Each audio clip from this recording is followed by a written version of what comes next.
truly appreciate the discussion of tonight.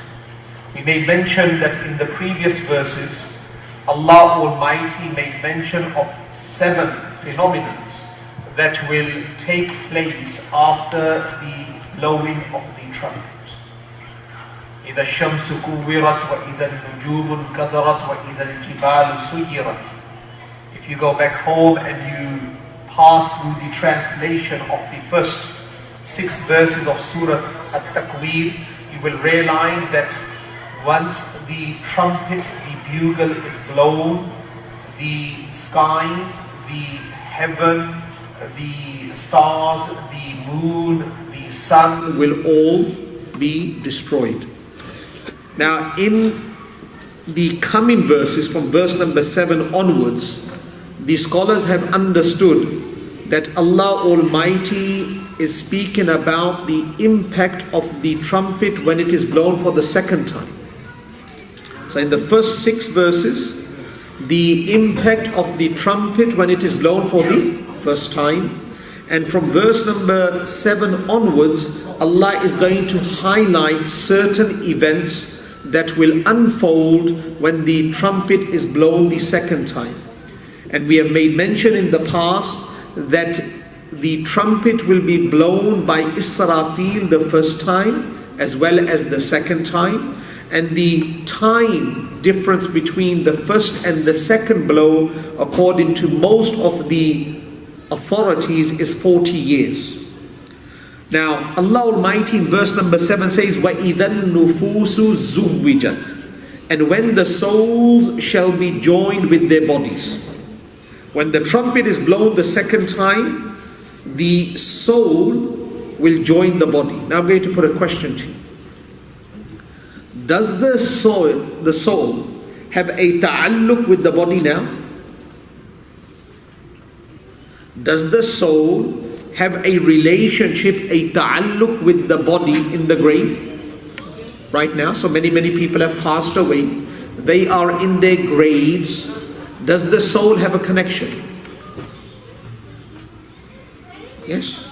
Because if the soul does not have a connection with the body, then how does the body enjoy the bliss of Jannah or endure the pain of Jahannam? So there has to be a ta'alluq of the soul with the body. But in this verse, Allah Almighty says when the trumpet is blown the second time, the soul will be united with the body. So there is an apparent contradiction to what we have learned and what is being spoken about in the Quran. So what is the reconciliation between this ta'arud, between this contradiction? So the scholars have said, indeed the soul has a connection with the body in the grave right now, but it is a very weak and a faint connection compared to the connection that the soul has with the body in its life. For example, our soul has a connection with the body. I am speaking to you. I can stand up and start walking. I can jump. I can sit down. I can eat and I can drink. But if we were to study the connection of the soul with the body in the grave, it does not have that level of connection. Is that understood?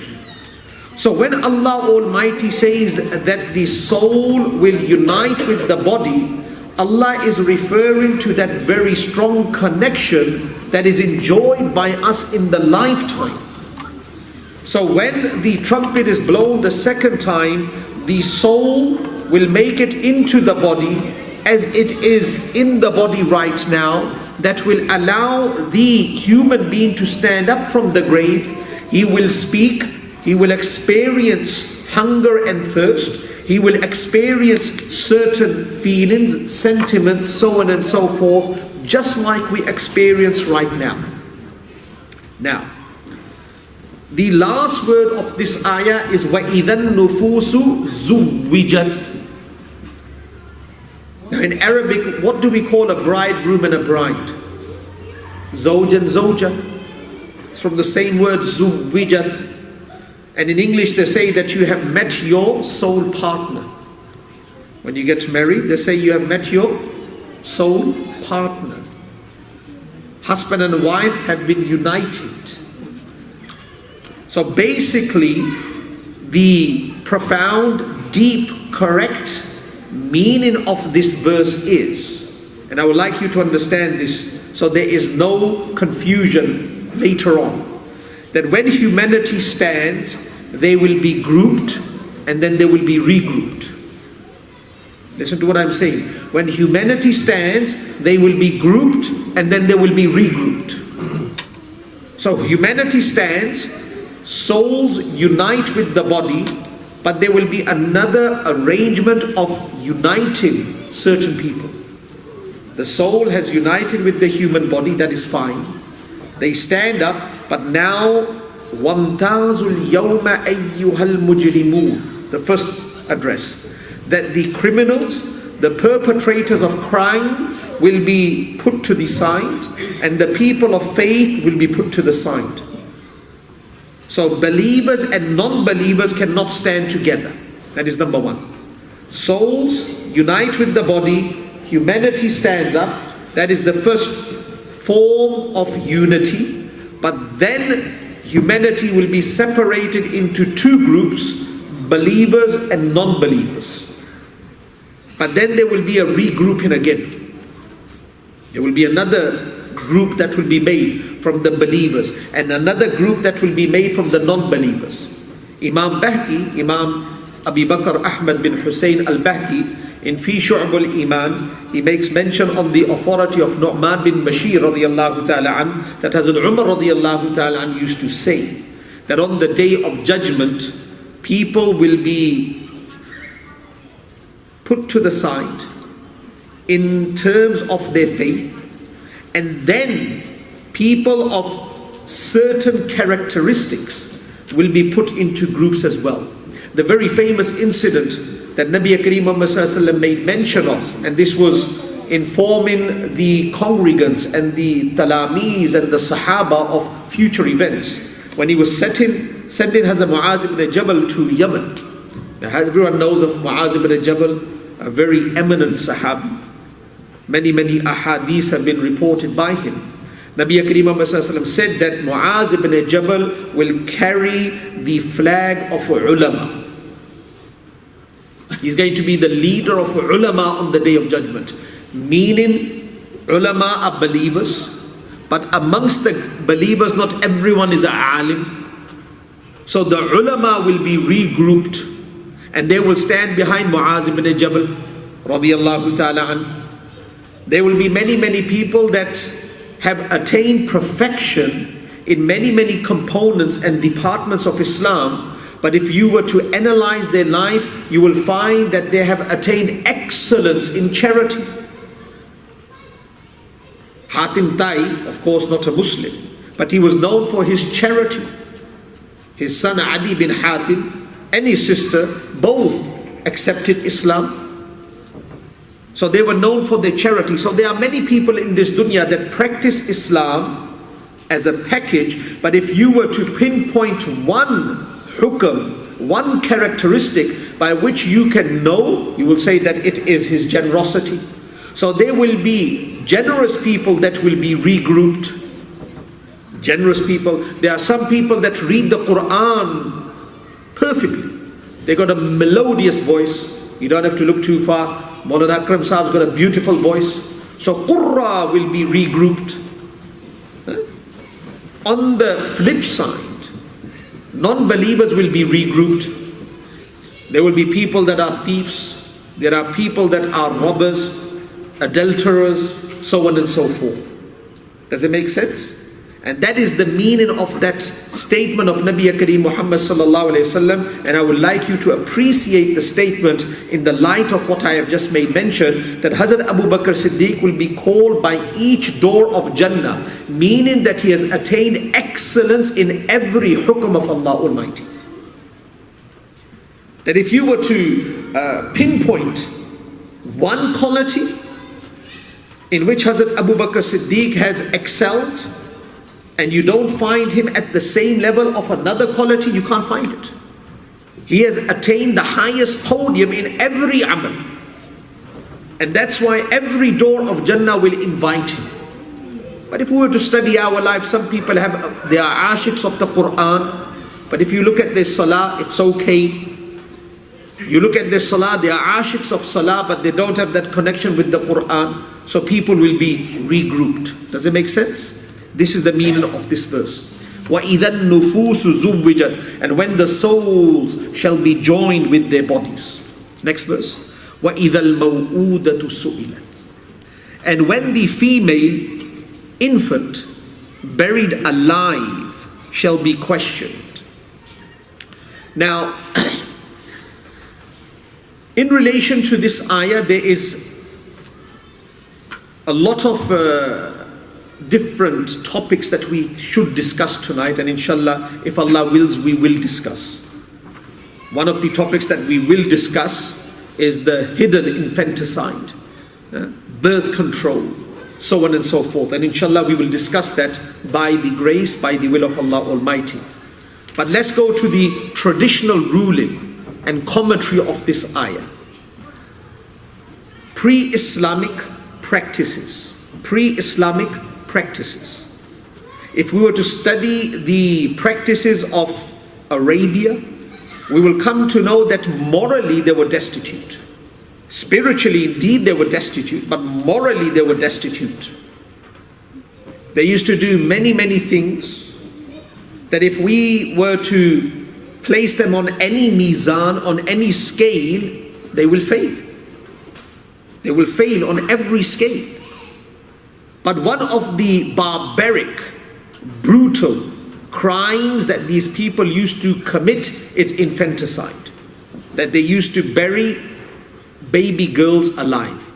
Now, many people may think that this was common amongst all tribes. This is incorrect. This was not common amongst all tribes. There were a few well-known tribes in Arabia that used to practice infanticide. One of the tribes that is well known and well documented is the tribe of Tamim. And you can remember this tribe because there are many people by the name of Tamim. So you remember that, Tamim. So people from the tribe of Tamim used to practice. Now basically we're going to say that, didn't these people have a heart? How could they bury their own blood and flesh? How could they do that? But if you were to study this deeply, properly, correctly, you will come to know that they had love, but basically they were misguided. They used to do this in the name of honor. Shaitan put it in their mind that if this baby girl grows up, one day the father, meaning myself, I will have to hand this girl to a boy. I will have to suppress my ego and ask for somebody to take the hand of my daughter. That fear of that moment allowed them to commit this barbaric act at that moment. So they thought in their mind, and this is very important where I'm coming from now, they thought in their mind that if you go out and say that please take my daughter in marriage, this is a statement of shame. And I'm not going to do that. So to avoid that, they used to take the life of that child. That's why if we study the first proposal in the life of Nabi Kareem Hazrat Khadijatul Kubra proposed. We learn a lot from the seerah of Nabi Kareem Nabi Kareem did not propose. The girl proposed, the lady proposed. She came to Nabi Kareem through a delegation, through a messenger, that I want to marry. But nowadays, if a girl, she sends a proposal, we label her as besharam, immodest, no character. That means that the Ummahatul Mu'min Hazrat Khadijatul Kubra had no character. So we have to be very, very careful in our statement and in our approach. We have the divine permission to propose, and women have a divine permission to propose. And this is all in the light of the seerah.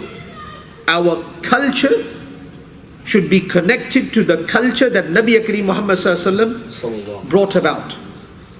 No one, used to love Nabi Kareem Muhammad Sallallahu Alaihi Wasallam more than the Sahaba. We know that. One day Abdul Rahman ibn Auf, he arrived in the court of Nabi Kareem Muhammad Sallallahu Alaihi Wasallam, and he had some henna. So there was a color in those days that they used to paint themselves with, and this was an indication that I'm newlywed. So Abdul Rahman ibn Auf was colored up, and Nabi Kareem Muhammad Sallallahu Alaihi Wasallam said, "Oh, Abdul Rahman ibn Auf, you got married?" He said, "Yes." He did not even invite the Nabi of Allah for the marriage. Made it so simple. Made it so simple. Nowadays, if we do not invite, that person will not speak with us. All these extra things that we have to do in relation to marriage have made the marriage so hard for our youngsters. And they fall into crime, into haram. Our cultures, the way we approach marriage nowadays, and all that we have made marriage about has made marriage so hard. And the very famous statement that when marriage becomes hard, zina becomes easy. And when marriage becomes easy, zina becomes hard. It is very, very simple. So basically they did not have a problem with the girl in itself. They had a problem with the event that was to take place if this girl was let alone to live. So this is how the shaitan polluted their mind.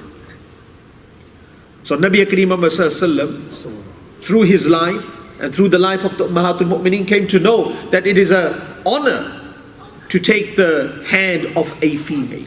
It is an honor. Nabi Kareem Muhammad Sallallahu Alaihi Wasallam has made mention, the Quran has stipulated, وَعَاشِرُوهُنَّ بِالْمَعْرُوفِ. According to my study, the study of my mashayikh, Allah Almighty has only interceded once in the entire Quran. It's like I'm saying that, brother, Miami Mamuzara, please give him a job. I'm interceded and I'm using my name and I'm saying please. Now he knows that if he does, he's respecting me. He's not respecting him, he's respecting me, because I am the Shafi'. There's only one place where Allah has become the Shafi', and He has made shafa'at on behalf of the women. Allah is saying, وَعَاشِرُوهُنَّ بِالْمَعْرُوفِ. Allah is saying, treat them well. I am telling you, treat them well. It's like Allah is making shafa'at on behalf of the women. So if we study all these different criteria that have been set by the Quran and the Hadith, we come to know that it does not only stop open infanticide, but it stops hidden infanticide as well, that we will speak about in a few moments.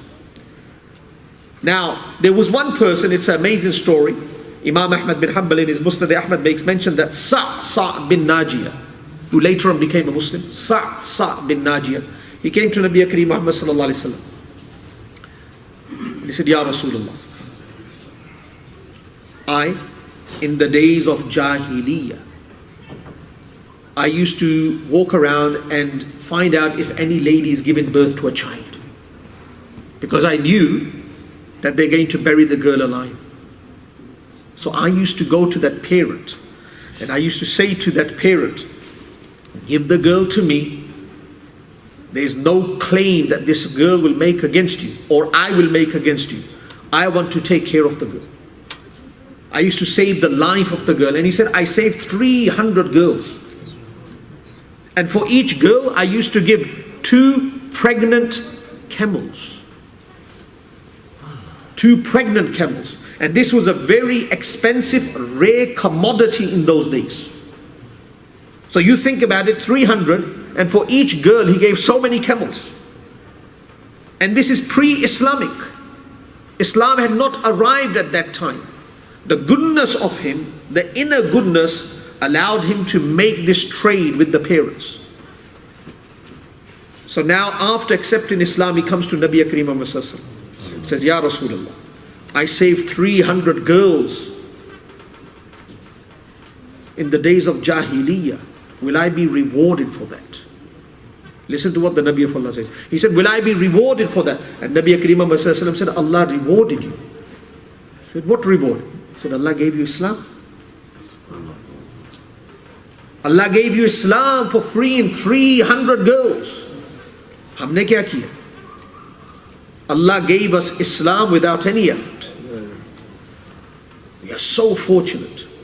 We are so fortunate. I made mention, I think in the last tafseer here or somewhere else, that Hazrat Fatima radiallahu ta'ala anha was slept by Abu Jahl. This is in the seerah. Slept by Abu Jahl. She was very young. Abu Sufyan, who was a non-believer in those days, he was passing by. They had principles in Arabia.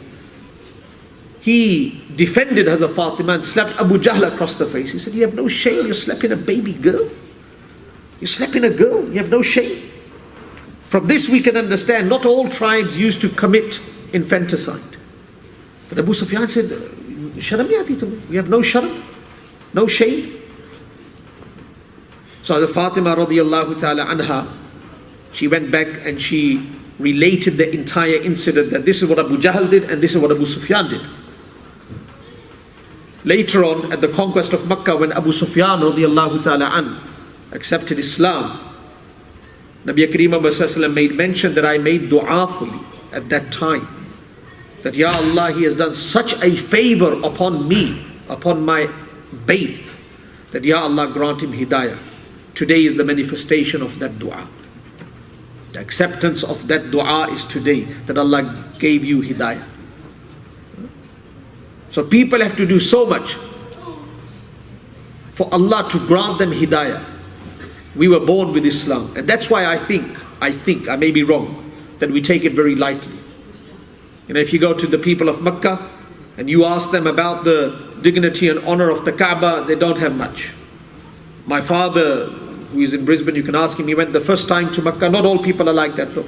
He went to Makkah and there was one person from Saudi Arabia, from Makkah to Mukarram, a born person there. And he said to my father, why do you come every year? The days of, why do you come here? He said, we come for this house. He said, take this house with you. Not all people are like that though. Take this house with you. Every year you come, we have to leave Makkah, we have to go to other cities because of you people. And that's why the wisdom of Hazrat Umar radiallahu ta'ala, and I was reading in the seerah of Hazrat Umar radiallahu ta'ala, it's amazing, and we're just off track now. But this is the Quran, there's so much ilm in this. Hazrat Umar radiallahu ta'ala in his days, if anyone used to perform Hajj, after Hajj he used to push them out. He said, get out of here, leave, quickly leave. Like nowadays, the Pakistani Hajj, people that go from Pakistan, it's 40 or 50 days Hajj. The packages, alhamdulillah, our packages are 20 days. But in Pakistan, I think Bangladesh would be the same, that they go for 40 days, 50 days. So after Hajj, they remain in Saudi Arabia maybe to the 1st of Muharram. Hazrat Umar radiallahu ta'ala in his time, in his tenure, what he used to do is he used to push people out after Hajj. He said, leave, get out of it. Sahaba were amazed, what is this decision of Hazrat Umar radiallahu ta'ala? And they asked him, the Sahaba asked him, that why do you do this? He said that, look, there are not many Muslims in the world. And if people come now and we allow them to stay after Hajj, they will have no thirst left to come during the year. The noble sanctuary will remain empty. So I push them out while they are thirsty. So they go back home and that thirst brings them back during the year, not in the time of Hajj, during the year. But nowadays, alhamdulillah, Islam has spread throughout the entire world, every corner. There is Muslims, and now they have restrictions on the visas, that even if you have thirst you can't come before 5 years, before 10 years. There's a quota system. وَإِذَا النُّفُوسُ زُوِّجَتْ وَإِذَا, and they will be questioned, these girls. So Sa'sa bin Najiyah, this is where we drifted from. Allah granted him Islam because he saved 300 girls from being buried alive. And I told you the reason why they used to bury. Now, I'm going to recite a verse from the glorious Quran that will give you a understanding of the inner feelings of those parents that used to receive the news of a baby girl. So Surah Nahl, does anyone know from the students what Nahl means? What does Nahl mean? Does anyone know? Nahl ka kya matlab hai? Is it the name of a bread? Is it the name of lentils? What does Nahl mean? Bees. Bees, mashallah. Allah increase your ilm. Allah Almighty says in Surah Nahl, that is Surah number 16, verse number 58, وَإِذَا بُشِّرَ أَحَدُهُمْ بِالْأُنْثَى وَظَلَّ وَجْهُهُ مُسْوَدًّا وَهُوَ كَظِيمٌ. Now Allah depicts the moment when the parent realizes that he is blessed with a baby girl. And when the news of the birth of a female child is brought to any of them, his face becomes dark. And he is filled with inward grief. He's imploding, like exploding within, imploding. Inward grief. This is deep-rooted grief. In the nucleus of the heart, there is grief. Why am I blessed with a baby girl? This is what the Quran says. Now, the verse says, وَإِذَا الْمَوْءُودَةُ سُئِلَتْ. On the day of judgment, who is going to be questioned? The girl. That were you buried alive? What sin did you commit? Now does this really make sense? That infant girl was ma'soom. She was young. She was buried alive, and she's going to be questioned on the day of judgment, that why were you buried alive? What sin did you commit? So the scholar said the reason behind it is that there is no one to stand on the day of judgment to complain about the barbaric practice that was endured by this baby girl. Because the one that committed this barbaric act was the parent himself. So normally when a person is wrong done, who stands up for it? His brothers? His parents? But who's going to stand up for this baby girl on the day of judgment? No one. Because who committed the crime? The parent himself. And they did it in such a secret way that no one knows about it. So now Allah Almighty will say to this girl, you stand up. Did you commit any sin? So this girl will stand up herself. She will be her own barrister. And she will make mention of the brutality that was experienced by her. وَإِذَا الْمَوْءُودَةُ سُئِلَتْ. Very strong words. Because the day of judgment is Maliki Yawmiddin. It is Yawmiddin, the day of justice. So these perpetrators will be hauled up in the divine court of Allah and will be duly punished for their barbaric crime. Now, in the light of this ayat, the fuqaha and the mufassirun have spoken about birth control. They have spoken about birth control. So nowadays I am receiving, and most probably Maulana Akram Saab and the ulama of Brisbane receive many calls in regards to birth control, in regards to aborting the fetus, so on and so forth. So it is most important that we shed light upon this topic. So when it comes to birth control, is it allowed or not? Now the word used for birth control in the time of Nabi Kareem Muhammad Sallallahu Alaihi Wasallam is azal. Azal. Ain za lam. Azal. And azal basically literally means to withdraw. To withdraw. So that's how they used to, this was the method of avoiding pregnancy. They used to withdraw. But nowadays there are very different new methods of avoiding pregnancy. Now basically the rule that regulates everything is that the productivity of a male and a female, I'm trying to put it in very simple English, the productivity of a male and a female cannot be permanently blocked. That is haram. The productivity of a male and a female cannot be permanently blocked. That is haram. So if the lady goes under the knife, or the man goes under the knife, and they remove the organ of productivity, or the machine of productivity permanently, this is haram. This is not allowed. But if the productivity is blocked temporarily for a genuine need that we will highlight in a few moments, then it is accepted. Then it is accepted. I don't think so I can spell it any better. Yeah? Then it is accepted. So many a times the mother says, look, I can't have another child right now. Physically, emotionally, mentally, I'm drained. It's very easy for us to have children as men. But it is much, much, much, and I can add many, many more muches. Much, much harder on the women. So we should ask the women that are they in the physical position, mental position, emotional position to have a child. If the lady says, look, I'm not in the position right now, I am drained out, it is very, very taxing taking care of this child, then that productivity can be temporarily blocked. And you can use any method that you want. So that is basic ruling pertaining to birth control. Secondly, aborting the fetus. Is this allowed or not? So basically the understanding of the contemporary scholars is that the soul makes it into the womb at 4 months. Burying girls alive is open infanticide. Aborting the fetus after 4 months is hidden infanticide. That is a crime. Likewise, this is a crime.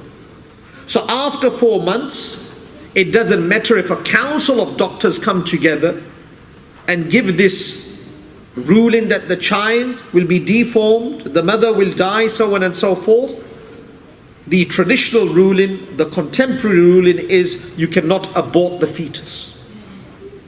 But if it is before 4 months, if there is a very strong reason, genuine reason, Islamic reason, approved by scholars, doctors, atibba, then it can be aborted.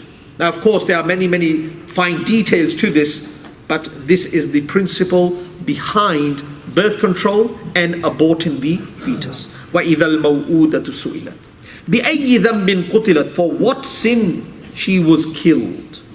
وَإِذَا السُّحُفُ نُشِرَتْ And when the written pages of deeds of every person shall be laid open. Now basically the scholars have said in the light of this ayah, and I would like you to understand this. First of all, let's say this is my ledger of deed. So everything that I have done from my inception to my departure has been inscribed in this book. Nowadays, you have small chips in which there are so much information. So the book of deed does not have to be humongous. If human beings can make a chip in which so much information can be stored, the book of deed on the day of judgment may be much refined, very small, but when it is unfolded or when it opens up, you will find that it contains every single verbal statement, every single action, and every single thought. That is the taqat of Allah. So that ledger of deed or that book of deed, when it is unfolded, you will see what you have done. The second commentary to this is that every deed that we have done will be presented to us in a physical form. In a physical form. So basically, Surah Baqarah, Surah Ali Imran will come in the physical form of a cloud. We have heard about this, that on the day of judgment, Surah Baqarah, Surah Ali Imran will come in the form of a physical cloud. They will be transformed into a cloud, and this cloud will hover over us if we had a connection with Baqarah and Ali Imran. Our good deeds will come in the form of a beautiful, handsome person. Now, quality, very important here. If there's wind blowing, and I say to this beautiful child, stand up, and I say, can you protect me against this wind? Indeed, he's a human being. You will declare him as a human being, but he cannot resist the strength of the wind. He's too weak. He's premature. He's young. He doesn't have the strength. But if I say, brother, you stand up. Brother is much taller, much stronger. He can stand up and he can defend me against the wind. Now, good deeds will come in the form, and I'm trying to make this very easy for you to understand. It's a complex issue. On an academic level, scholars have written so much, but to make it easy in my own words, this is my style, that if I have prayed, established my prayer, but my prayer is of average quality or weak quality, it is like him standing on the day of judgment trying to protect me from the onslaught and the horror of that day. He can't do it. But if I have established prayer with quality or with high quality, then it is like making my prayer stand in the form of a wrestler. He will protect me. That's why quality of deeds is very important. So one is practicing the deed, discharging the deed, and one is the quality of the deed. So the quality of deed makes a lot of importance. It plays a lot of importance. So try to discharge the deed, but try to discharge it with quality. So you have a very strong guardian that will stand beside you, not to desert you at any moment on that very, very lengthy day. So وَإِذَا الصُّحُفُ نُشِرَتْ can be that ledger of deed that will unfold in front of you, or it can be that the deed will come in a physical form. Good or bad. وَإِذَا السَّمَاءُ كُشِطَتْ, and when the heaven shall be stripped off and taken away from its place. Now, kushitat literally means to strip the skin of an animal. So if you were to skin the animal, now take the skin off, what do you see behind it? وَفُتِحَتِ السَّمَاءُ فَكَانَتْ أَبْوَابًا. This is another ayat that is very linked to this ayat, meaning that on the day of judgment, when the trumpet is blown the second time or the first time, you can see through the sky. Now, what does not allow us to see what is on the second heaven, the third heaven, the fourth heaven? We can't see the celestial world, the angelic world. We can't see what is happening above, is because there is a veil. The first sky is our veil. وَإِذَا السَّمَاءُ كُشِطَتْ, it will be stripped. That veil will be stripped. It will be taken away. The sky will become nude and we will see through it. That is one translation of the word kushitat. The second translation of the word kushitat is to fold it up. It will be folded up. And my way of explaining this is like a doner kebab. You have so many things in a doner kebab. You have the chicken, then you have the sauces, then you have the lettuce, then you have the tomatoes, and then you have the cucumbers, everything in it, and then finished. You don't see anything, gone.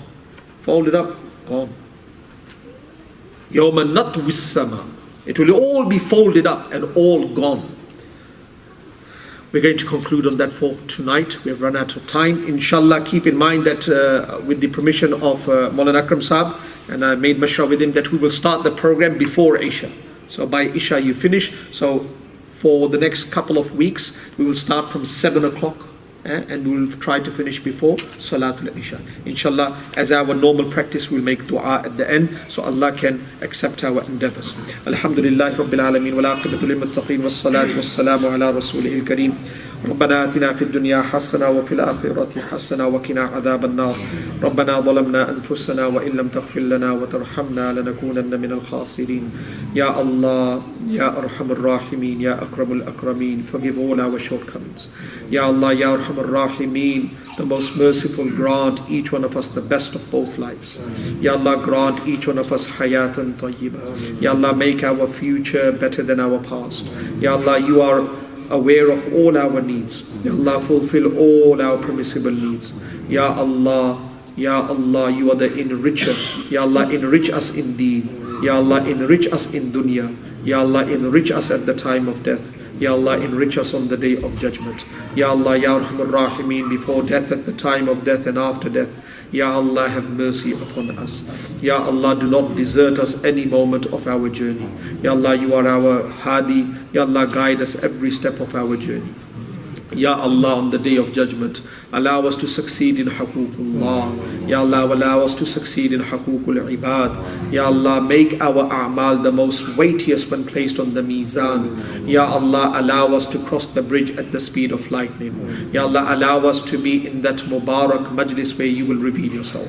Ya Allah, Ya Arhamar Rahimeen, have mercy upon the entire ummah of Nabi Kareem Muhammad Sallallahu Alaihi Wasallam. Ya Allah, spread hidayah in the entire world. Ya Allah, make the ummat salbi a part of the ummat ijabi. Ya Allah, in this Mubarak gathering of your kalam, Ya Allah, amongst these Mubarak people, whatever we have asked for, if it has khair, Ya Allah, grant it to us. Ya Allah, if it does not have khair, grant that has khair. Ya Ghafoor Rahim, if we have asked for something that we should not ask for, or the method in which we have asked is incorrect, Ya Ghafoor Rahim, pardon us. Ya Kareem, Ya Kareem, Ya Kareem, if there's something that we should ask for that we have not asked for, Ya Kareem, grant it to each one of us. Ya Allah, accept all our supplications. Ya Allah, fulfill all our permissible needs. Ya Allah, safeguard us from all kinds of ibtila.